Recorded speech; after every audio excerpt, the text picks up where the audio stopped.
बिस्मिल्लाहिर्रहमानिर्रहीम। अस्सलाम वालेकुम। आज 4 जून बरोज़ हफ्ता हम बात करेंगे शरीफ ख़ानदान के दामाद के ख़िलाफ़ फ़र्द जुर्म आयद हुई है। ये गद्दारी और बगावत का मुकदमा है और दिलचस्प बात यह है कि जिसके ख़िलाफ़ गद्दारी और बगावत के मुकदमे में आज फ़र्द जुर्म आयद हुई है, इन्होंने बड़ी कोशिश की थी। फ़र्द जुर्म की कार्रवाई को इन्होंने पहले मजिस्ट्रेट के सामने चैलेंज किया, फिर इन्होंने सेशन अदालत में चैलेंज किया। हर जगह इनकी दरख्वास्तें खारिज हुई और फिर उसके बाद अल्टीमेटली फ़र्द जुर्म आयद हुआ। और जब उन पर फ़र्द जुर्म आयद हो गया और अगली कार्रवाई शुरू हो गई तो वो अदालत के बाहर आकर कहते हैं कि इमरान ख़ान इदारों के ख़िलाफ़ गालम गलूज कर रहे हैं और इमरान ख़ान इदारों पर तनकीद कर रहे हैं। जिस पर केस यही है कि आपने इदारों को गालियाँ दी, आपने रियासत को तोड़ने की बात की, आप पर बगावत और गद्दारी का मुकदमा दर्ज हुआ, फ़र्द जुर्म आयद हो गई, आपकी हर जगह से दरख्वास्तें खारिज हो गई और आप देखें कि बेशर्मी की हद कि कहते हैं कि इमरान ख़ान इदारों पर तनकीद कर रहे हैं और इमरान ख़ान इदारों को गालियाँ दे रहे हैं। बहरहाल बड़ी दिलचस्प तफसीलात हैं, वो भी मैं आपके साथ शेयर करूँगा। और साथ हम बात करेंगे मरीम नवाज़ के हवाले से, जो धमकी अमेज़ रवैया है मरीम नवाज़ का ARY न्यूज़ के हवाले से, और ARY न्यूज़ को हर तरह से दबाने के लिए कल ARY न्यूज़ की तरफ से ये खबर भी चलाई गई कि जो कैंट है वह कैंट में ARY न्यूज़ की जो नशरियात हैं केबल से हटाने का कहा गया है। तो ये जो सारी चीज़ें हैं ये मैं किस तरफ लेकर जा रही हूँ उसके ऊपर भी हम बात करेंगे। पहले तो मैं आपको बताता चलूँ कि हुकूमत ने दिफाई बजट जो बढ़ा दिया है 6% और ये आज ही मंजूरी दी गई है। वफाकी हुकूमत ने मुसल्लह अफवाज की ज़रूरियात बाशमूल तनख्वाहों में इजाफ़े की ज़रूरियात को पूरा करने के लिए दिफाई बजट को तकरीबन 6% बढ़ाकर 1.45 ट्रिलियन रुपए कर दिया है। दिफाई बजट में मज़ीद 80 अरब रुपए इजाफ़े का फ़ैसला काबीना की इक़्तिसादी राब्ता कमेटी में किया गया है और इसमें जो फ़ैसला किया गया है इसमें यह कहा गया है कि ये जो हमारी फ़ौज है उसकी जो दिफाई बजट है उसमें इजाफ़ा किया जाए। एक बात मैं ये ज़रूर कहूँगा कि जैसे हमारे ऑनरेबल जो लाहौर हाई कोर्ट के जजेज़ हैं 35 करोड़ रुपए के कर्जा जा दिए गए हैं और अब जो दिफाई बजट है या मुख्तलिफ़ सरकारी अफसरान या ब्यूरोक्रेसी का जो बजट है या जजेज़ का जो बजट है उनकी तनख्वाहें हैं, ये जो बढ़ाने का अमल है, क्या इस वक्त पाकिस्तान इस चीज़ को अफोर्ड कर सकता है? जब आप मांग तांग कर जून में एक बजट देने जा रहे हैं और एक बजट मंजूर करने जा रहे हैं और उस बजट का भी पता नहीं क्या हशर नशर होगा, तो क्या इस वक्त जब कौम और अवामुन्नास जुल्म की चक्की में, महंगाई की चक्की में पिस रही है, क्या इस वक्त हम अफोर्ड कर सकते हैं कि हम इन चीज़ों में इन जो बजट है वो हमारी अदलिया की तनख्वाहें हों, वो हमारे दिफाई बजट हो, वो हमारी ब्यूरोक्रेसी का बजट हो, उनकी तनख्वाहों में इजाफ़ा हो, उनके लिए नई गाड़ियाँ ख़रीदी जाएँ। ये जो चीज़ें हैं क्या खुदा का खौफ करें, क्या कौम इस वक्त ये अफोर्ड कर सकती है? आपने जो जुल्म किया है कौम पर और आपने जो पेट्रोल महंगा किया है और आपने जो बाकी महंगाई की है, क्या कौम में कोई सकत आपने छोड़ी है? क्यों आप ये चाहते हैं कि फिर कौम न रहे और बाकी ये सारा कुछ बच जाए और फिर आप इन इदारों की दीवारों के साथ बैठकर फिर आप गीत गाया करेंगे? फिर कौम को आप किस तरफ लेकर जा रहे हैं? आपने 30 रुपये एक पेट्रोल में इजाफ़ा किया और चौथे दिन आपने 30 रुपये मज़ीद इजाफ़ा कर दिया। पूरी कौम सड़कों पर निकल आई, पूरी कौम पेट्रोल पंपों पर जो जिस तरीके से वावेला कर रही थी, रो पीट रही थी, एहतजाज कर रही थी और कुछ लोगों ने तो वहाँ पर हंगामा भी किया। तो ये चीज़ें आहिस्ता आहिस्ता ख़राबी की तरफ जाएंगी। खुदा के लिए होश के नाखून लें और वो काम करें जो अवाम पाकिस्तान के लिए हो। जब आप अवाम को रगड़ा लगाएंगे या आप अवाम को नुकसान पहुँचेंगे और आप किसी को भी राज़ी कर लें, आपकी हुकूमत नहीं चल सकती।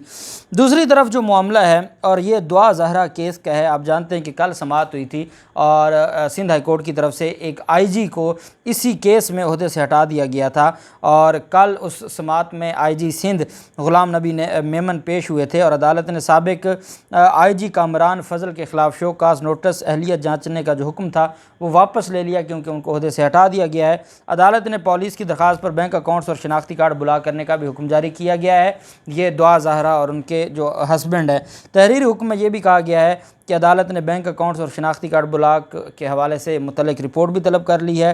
और साथ अदालत ने दुआ ज़हरा के वालिदैन ने लड़की को मुल्क से बाहर मुंतकिल करने का ख़दशा ज़ाहिर किया है, उस पर भी अदालत ने कहा है कि FIA कड़ी निगरानी करे और बैरून मुल्क जाने की इजाज़त ना दी जाए।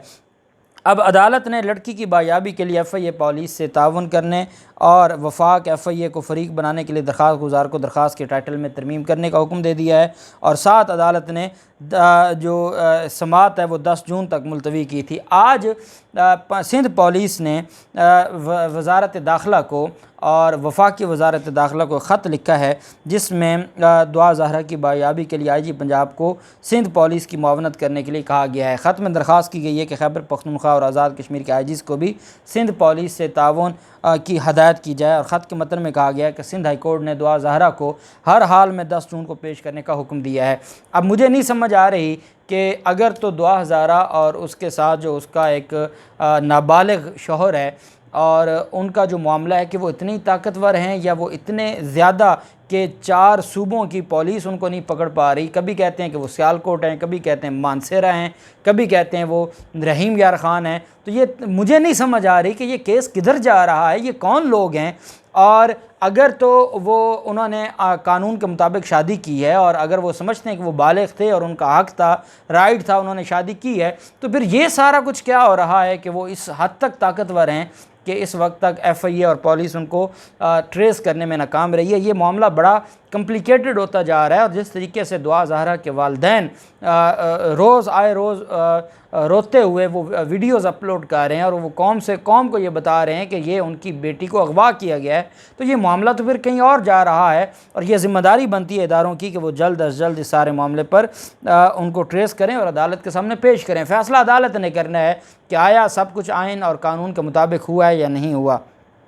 मरियम नवाज़ की धमकियों और ARY न्यूज़ की बंदिश के ख़िलाफ़ एहतजाज किया गया है। आज मुख्तलिफ़ शहरों में, गुजरांवाला में भी बड़ा एहतजाज हुआ है जिसमें वकला और सिविल सोसाइटी ने जो अपना किरदार अदा किया। आप जानते हैं समीम इब्राहिम को भी प्रोग्राम से रोक दिया गया है, प्रोग्राम करने से इमरान ख़ान को, एंकर इमरान ख़ान को भी प्रोग्राम करने से रोका गया है।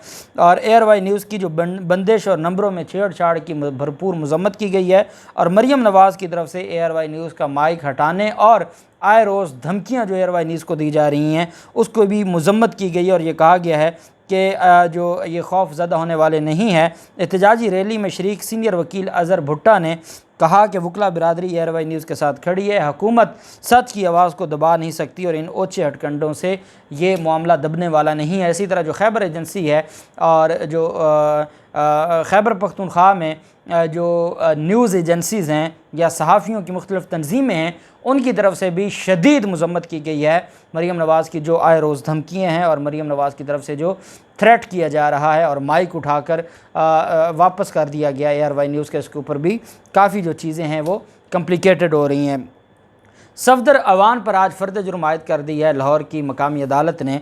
और ये इनके ख़िलाफ़ बगावत और जो रियासत है रियासत के ख़िलाफ़ बात करने का और नारेबाजी करने का इल्ज़ाम था और उस सिलसिला में आज मुलज़म अदालत में पेश हुए और अदालत ने उनके ऊपर फ़र्द जुर्म आयद की है। उनके साथ सफदर अवान के साथ लीगी MP इमरान खालिद पर भी फ़र्द जुर्म आयद करते हुए अदालत ने एविडेंस और इस्तग़ासा के गवाहान को तलब किया है। अदालत ने सरकार में मुदाखलत के मुकदमे में मुलज़मान को तलब किया है जिसमें सफदर अवान और वफाकी वज़ीर खुरम दस्तगीर को आइंदा हाज़री से इस्तिस्ना मिला, लेकिन साबिक मेयर और लीगी MP इमरान खालिद पर पेशी पर पेश होने का हुक्म दिया गया।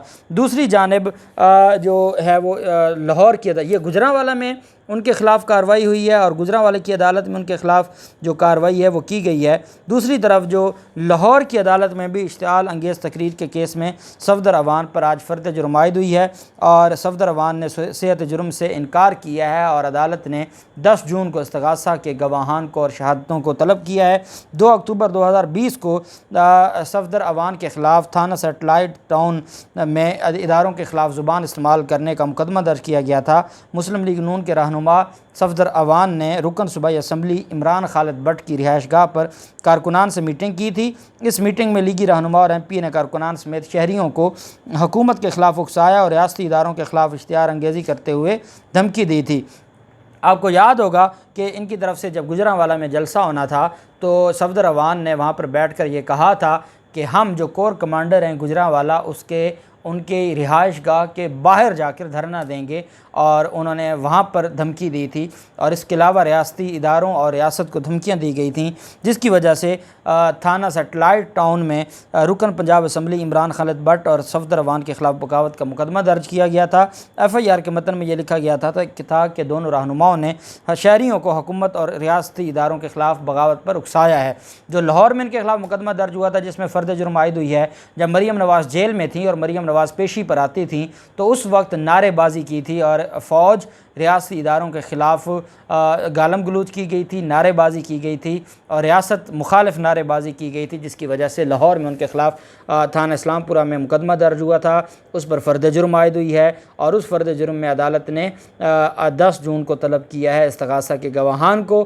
फ़र्द जुर्म की कार्रवाई पहले मजिस्ट्रेट के सामने चैलेंज की गई, वहाँ इनकी दाल न गली, फिर ये सेशन अदालत में गए, वहाँ से भी इनकी खारिज हो गई थी दरख्वास्तें, और उसके बाद बहरहाल आज फ़र्द जुर्म आयद हो गई है। तो मैं समझता हूँ चलें किसी शरीफ ख़ानदान के मेंबर के ख़िलाफ़ तो फ़र्द जुर्म आयद हुई है और केस आगे चला है, अब देखते हैं। और वहाँ जब अदालत के बाहर खड़े होकर सफदर अवान कहते हैं कि इमरान खान के ख़िलाफ़ कार्रवाई होनी चाहिए बगावत की, ख़ुद बगावत और गद्दारी के मुकदमे में अपनी हुकूमत में फ़र्द जुर्म आयद करवा के बाहर आते हैं और कहते हैं कि इमरान खान के ख़िलाफ़ बगावत और गद्दारी का मुकदमा होना चाहिए। वो रियासती इदारों और फ़ौज के ख़िलाफ़ तनकीद कर रहे हैं और जहर उगर रहे हैं। ये इन लोगों की सोच है और ये इन लोगों का तरीक़ा वारदात है। देखते हैं इंशाअल्लाह इन दोनों केसेस में मज़ीद जो पेशरफ्त होगी वो भी आपके साथ शेयर करेंगे। अल्लाह पाक पाकिस्तान का हामी नासिर हो। बहुत शुक्रिया। अल्लाह हाफ़िज़। पाकिस्तान ज़िंदाबाद।